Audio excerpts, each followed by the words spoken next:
وَإِذَا قِيلَ لَهُمْ آمِنُوا بِمَا أَنزَلَ اللَّهُ، اور جب ان سے کہا جاتا ہے ایمان لاؤ اس پر جو اللہ نے اتارا، قالوا وہ کہتے ہیں نؤمن بما انزل علینا، ہم تو اس کو مانیں گے جو ہم پر اترا ہے، بس تورات کو مانیں گے، قرآن نہیں مانتے۔ وَيَكْفُرُونَ بِمَا وَرَاءَهُ، اور وہ کفر کرتے ہیں جو اس کے علاوہ ہے، یعنی قرآن وغیرہ۔ وَهُوَ الْحَقُّ، حالانکہ وہ قرآن حق ہے، مُصَدِّقًا لِمَا مَعَهُمْ، اس چیز کی تصدیق کرتا ہے جو ان کے پاس ہے۔ یعنی قرآن سے انہیں کیوں عداوت ہے، کیوں دشمنی ہے؟ قرآن تو وہ سب باتیں بتا رہا ہے جو پہلے سے ان کی کتابوں میں لکھی ہوئی ہیں۔ قرآن کوئی نئی چیز تو نہیں لایا، قرآن ان کی چیزوں کو کنفرم کر رہا ہے۔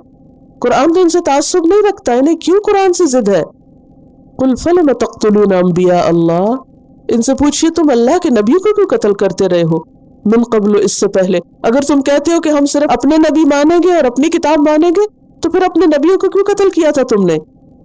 ان کنتم مؤمنین، اگر تم مومن ہو۔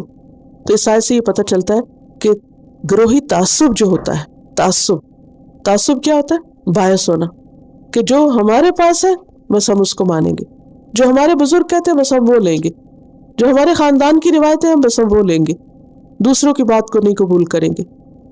تو بات یہ ہے کہ دین میں فرقہ واریت اور گروہ پرستی اور صرف چند باتوں کو لینا اور باقیوں کو انکار کر دینا، خواہ وہ صحیح کیوں نہ ہو، یہ درست رویہ نہیں۔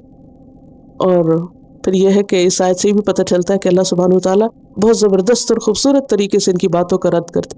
تو بعض اوقات جب دین کے معاملے میں کوئی غلط بات کر رہا ہو تو اس کا رد کرنا بھی دلیل کے ساتھ ضروری ہے، اور کتنی زبردست دلیل ہے۔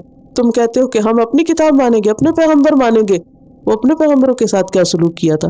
اصل بات یہ کہ تم کو حق ہی اچھا نہیں لگتا، خواہ تمہارے اپنے اندر سے ہو یا باہر سے ہو، تم حق کے دشمن ہو۔ تو اصل جرم کیا ہے؟ حق کی مخالفت۔ حق کو قبول کرنا، حق کا اعتراف کرنا انسان کی سب سے بڑی خوبی ہے، اور جب کسی شخص کے اندر یہ خوبی آ جاتی ہے تو اللہ کا محبوب ترین بندہ بن جاتا ہے۔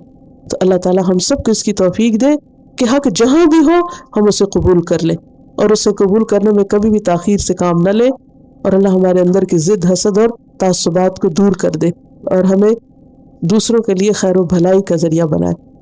وَإِذَا قِيلَ لَهُمْ آمِنُوا بِمَا أَنزَلَ اللَّهُ قَالُوا نُؤْمِنُ بِمَا أُنزِلَ عَلَيْنَا وَيَكْفُرُونَ بِمَا وَرَاءَهُ وَهُوَ الْحَقُّ مُصَدِّقًا لِمَا مَعَهُمْ قُلْ فَلِمَ تَقْتُلُونَ أَنْبِيَاءَ اللَّهِ مِنْ قَبْلُ إِن كُنتُم مُّؤْمِنِينَ۔